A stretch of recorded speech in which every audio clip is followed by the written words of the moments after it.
Caríssimos irmãos e irmãs, nós estamos celebrando a memória de São Brás, um bispo do final do terceiro século e que morreu, foi martirizado no início do quarto século. E eu tentarei fazer uma ligação entre a liturgia da palavra que hoje nos é proposta com esta memória que nós hoje celebramos. A história diz que Brás, ele era um médico muito famoso, muito conhecido, porque ele era muito eficiente na sua medicina, no exercício da medicina. E muitas pessoas eram curadas, mas o seu objetivo primeiro era curar-lhes a alma, curar-lhes o coração e não simplesmente curar-lhes o corpo. Então, aquelas pessoas que vinham a ele sempre tentava evangelizar, seguindo o exemplo de São Cosme e Damião, que também eram médicos e que também sabiam que antes de salvar o corpo era necessário salvar a alma, dar aquela vida, antes de salvaguardar a vida biológica, existe uma vida infinitamente superior, que é a vida espiritual, que deve ser preservada. Pois bem, só que nós estamos aqui no período da perseguição de Diocleciano e de Licínio. Então, um período tenso, de modo que esse seu objetivo lhe causava muitos transtornos. Mas, meus santos, a vida de Brás não era sua, mas era de Deus. E porque de Deus, era para ajudar os seus irmãos. Aquele que sabe que a sua vida não é sua de maneira absoluta, sabe que a sua vida tem que ser um dom. Isto é, eu de Deus recebi, de graça recebi, de graça eu devo dar também. Então ele se doava. O bispo daquela região de Sebaste morreu e os cristãos queriam que Brás fosse feito bispo. Meus irmãos, é claro que isso era uma honra, mas era uma honra cruenta, porque ser bispo naquela época era ter a vida mais difícil oferecida aos cristãos. Por quê? Porque ele não teria mais, digamos, o benefício do escondimento, porque ele era cristão, ele era médico, mas ele vivia a sua fé às escondidas. Por quê? Porque ninguém precisava saber que ele era cristão, como no caso de São Sebastião, que era militar, ajudava os cristãos às escondidas. Assim Brás fazia quando era apenas médico, mas depois que fosse feito bispo, o escondimento não lhe seria mais oferecido, ele seria posto como estandarte e seria o primeiro numa perseguição. E assim foi. Ele foi feito bispo, sua vida se tornou infinitamente mais difícil, ele foi preso no percurso de onde ele estava, numa gruta onde ele estava já às escondidas, até a prisão. Acontece aquele fato muito conhecido de todos nós, que uma mãe desesperada com um filho já morrendo, com a espinha atravessada na garganta, lhe apresenta o filho e ele abençoa o filho e cura-lhe daquele mal, daquele problema da garganta, e ele fica conhecido como o padroeiro da garganta. É tanto que a bênção que todos nós receberemos daqui a pouco diz o seguinte: por intercessão de São Brás, bispo e mártir, livra-te Deus dos males da garganta e de toda e qualquer doença. O sacerdote faz com as velas cruzadas, encaixadas na garganta, velas estas que foram abençoadas ontem na festa da apresentação do Senhor. Pois bem, São Brás sabia que a vida não era sua, era de Deus, e ele não poderia negar a Deus aquele serviço aos irmãos, mesmo que a sua vida se tornasse mais difícil. É tão interessante dizer isso, porque providencialmente hoje é o início da catequese. Então os catequistas que de alguma maneira assumem este encargo de catequizar, de evangelizar, de ganhar almas, de salvar pessoas, mesmo sabendo que isso de alguma maneira vai acarretar-lhes um pouco mais de trabalho, dificultar-lhes um pouco mais a vida. Mas como eu posso dizer não a Deus? Como não evangelizar? Como negar a minha vida a Deus, se de fato a minha vida é dele, e porque dele deve estar a serviço dos meus irmãos? Pois bem, neste sentido, meus irmãos, o evangelho de hoje, ele é de uma clareza que nos envergonha a todos. Diz que nosso Senhor, se vocês bem se lembram, quinta-feira, o evangelho mostrava que Jesus enviou os apóstolos 2 a 2 em missão. Vocês talvez não lembrem com clareza o evangelho, mas vão lembrar da brincadeira jocosa que o padre Paulo fez com vocês, dizendo que Jesus disse aos apóstolos que não levassem bolsa, porque eles eram homens, que se fossem mulheres isso nunca seria obedecido. Como uma mulher ir sem bolsa? Pois bem, nosso Senhor mandou os apóstolos 2 a 2, e eles não iam levar pão, nem bolsa, nem dinheiro na cintura, apenas o cajado e uma túnica só. E eles voltam cansados depois de uma missão, e quando se encontram com nosso Senhor, diz o evangelho, os apóstolos reuniram-se com Jesus e contaram tudo o que haviam feito e ensinado. E Jesus disse: vinde sozinhos para um lugar deserto e descansai um pouco. Eles estavam cansados, foi um período de missão, mas havia tanta gente chegando e saindo que não tinham tempo nem de comer, quanto mais de descansar. Então Jesus disse: vamos para outro lugar, está difícil de descansar aqui, a gente não consegue nem comer, vamos pegar o barco e vamos para o outro lado do lago, mais ou menos de onde Jesus estava, se fosse percorrendo a margem, uns 7 a 8 quilômetros.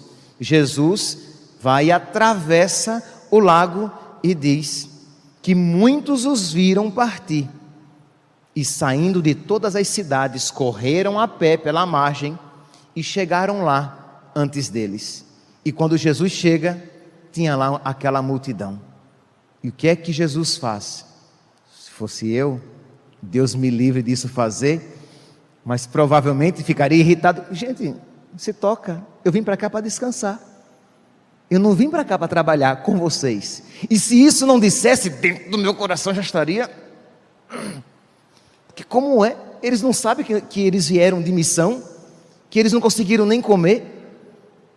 Mas o coração de nosso Senhor é tão diferente do meu, e provavelmente tão diferente do nosso, infelizmente. Ao desembarcar, Jesus viu uma numerosa multidão e teve compaixão, porque eram como ovelhas sem pastor, e começou, pois, a ensinar-lhes muitas coisas. Meus irmãos, a vida de Jesus não era dele, a vida de Jesus era de Deus, e porque de Deus, era a serviço dos seus irmãos. Nosso Senhor tinha uma pró-existência, ele não vivia para si, para a sua vontade, para os seus gostos e para os seus desejos, e é por isso que ele disse a nós: quem quiser me seguir, quem quiser ficar do meu lado, quem quiser pisar nos meus passos, renuncie à sua vontade, renuncie os seus desejos, renuncie os seus próprios sonhos e tome sua cruz e me siga. Meus irmãos, isso vale não apenas para o bispo São Brás, que renunciou à sua vontade, que renunciou à sua profissão, que renunciou tudo para fazer aquilo que ele sabia ser vontade de Deus. Isso não foi válido apenas para Jesus na sua vida terrestre e para os apóstolos que com ele estavam. Isso não é válido apenas para nós, sacerdotes, e o diácono, nosso vigário, que pela primeira vez está aqui conosco como vigário. Isso não é válido apenas para o diácono, que tem a missão de servir. Isso é válido para todos nós. Nós temos que ter consciência de que a minha vida, ela é de Deus. E porque de Deus, é para os meus irmãos. Imagine um casal que diz: não, nós não teremos mais filhos, porque um filho a mais vai nos dificultar a vida, vai diminuir o nosso dinheiro, vai aumentar o nosso trabalho, e como é que nós iremos ficar? Nós não teremos mais possibilidade de fazer isso e aquilo. Este casal se esqueceu de que a vida não é mais deles. Imagine uma mãe ou um pai que o filho está doente e a mãe e o pai dizem: mas como, pelo amor de Deus, eu vou cuidar desse menino doente a noite inteira? Eu tenho que trabalhar amanhã. E como é que eu estarei amanhã de manhã? Eu estarei cansada? Eu estarei cansado? Mas ela se esqueceu de que a vida dela não é mais dela. A vida é dos seus filhos e do seu marido, dos seus filhos e da sua esposa. A minha vida não é mais para mim. Mas padre, mas isso é terrível. Não é, meus santos. Se você abraçar esta vida desta maneira, você terá a única alegria possível a nós, a alegria de Cristo. Que quando Deus nos criou, Ele nos deu um coração semelhante ao coração de Jesus, e o coração de Jesus só se alegra morrendo pelos irmãos. Quando nós queremos nos salvar e nos poupar e procurar algo que mais nos agrade e que venha ao encontro dos nossos gostos materiais, isso nunca nos traz alegria, isso nunca satisfaz profundamente o nosso coração. É por isso que São Paulo diz: o salário do pecado é o quê? É a morte, é a tristeza, é a frustração. Mas quem abraça a cruz tem a vida, tem a alegria de Deus. Então, ter essa consciência e suplicar a nosso Senhor cada vez mais esta graça de não viver mais para mim, para a maior glória de Deus. Não é assim que gostavam de dizer os santos?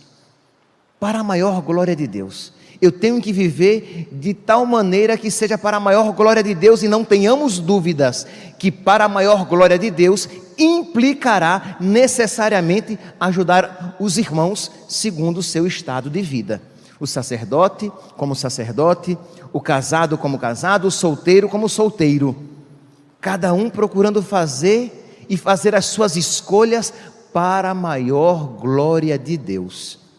Nós estamos aqui, meus santos, na missa de São Brás, e nós receberemos a bênção por intercessão de São Brás, Bispo e Marte. Livra-te, Deus, dos males da garganta e de toda e qualquer doença. Aqui também implica as doenças espirituais, o egoísmo, o apego a si mesmo, o apego à própria vontade, aos próprios sonhos. O que é que você vai pedir a Deus por intercessão de São Brás quando você entrar aqui nas filas para receber a bênção? Vai pedir apenas a saúde física? Na primeira leitura nós vemos Salomão, que vai fazer uma oração, primeiro livro dos Reis, capítulo 3, versículo 4 e seguintes. Diz que Salomão tem um sonho com Deus. Deus lhe aparece em sonho e Deus diz: pede o que desejas e eu te darei. O que você quiser, eu darei. Meus irmãos, Salomão não fez uma oração bonitinha, isto é: nossa, é Deus quem está me perguntando isso, então eu tenho que dizer a Deus, aí eu vou pedir a Ele para ser santo. Não, meus santos, quando nós nos encontramos com Deus, é o nosso coração que fala, isto é, sem máscaras. Se você quer saber o que você provavelmente responderia se Deus a você isso perguntasse, pense no que você tem sonhado. Para que é que você tem trabalhado e aplicado a sua vida? O que é que toma tempo no seu tempo, na sua vida, no seu dia a dia? O que é que você tem desejado quando você se vê perambulando nos seus pensamentos, divagando, pensando à toa? Você diz: nossa, estava pensando agora aqui, estava olhando um aplicativo no celular, vendo casas bonitas. O que é que eu estou fazendo olhando aqui casas bonitas nesse aplicativo? Eu acho que eu estava desejando uma casa bonita. Tanta coisa para se desejar, mas o coração da pessoa está voltado para as realidades tão bobas, tão passageiras. O coração de Salomão não estava nas riquezas, na joia, no ouro e nas pedras preciosas. Quando Deus se colocou diante dele e disse: Senhor, Salomão, pede o que queres e eu te darei um coração que saiba servir o teu povo. Foi isso que Salomão pediu. O Senhor me colocou como rei, eu sou apenas um adolescente, eu estou com medo danado de meter os pés pelas mãos e não cumprir a missão que o Senhor me confiou. Então me dá um coração capaz, um coração que consiga fazer a tua vontade, um coração que faça, que reine para a tua maior glória, um coração que te dê muita alegria. Foi isso que Salomão pediu. Seria tão bonito, meus santos, se nós hoje isso pedíssemos também. Senhor, neste dia, nesta Santa Eucaristia e na bênção que eu vou receber por intercessão de São Brás, eu te peço, Senhor, um coração que te honre, um coração que te ame de verdade, um coração sábio, que saiba que a vida, que a minha vida não é minha, mas é tua, que me foi confiada para a tua maior glória, que me foi confiada para amar os meus irmãos, porque quem diz que ama a Deus e não ama os irmãos é um mentiroso. Então eu preciso servir os meus irmãos, eu preciso amar de verdade os meus filhos, eu preciso amar de verdade a minha esposa, o meu marido, por mais chata que ela seja, por mais insuportável que ele seja, mas a minha vida é dele, a minha vida é dela, a minha vida é dos meus filhos, porque esta é a tua vontade. E quando você compreender isso de uma maneira nova, você experimentará a liberdade de Cristo de amar a Deus e, por amar a Deus, amar todas as pessoas. Nisto consiste a verdadeira felicidade que Salomão pediu, que São Brás nos apresenta com a sua vida e Jesus com seu testemunho. Que hoje, meus santos, peçamos a nosso Senhor esta graça e a pensamos por intercessão de São Brás. Louvado seja nosso Senhor Jesus Cristo.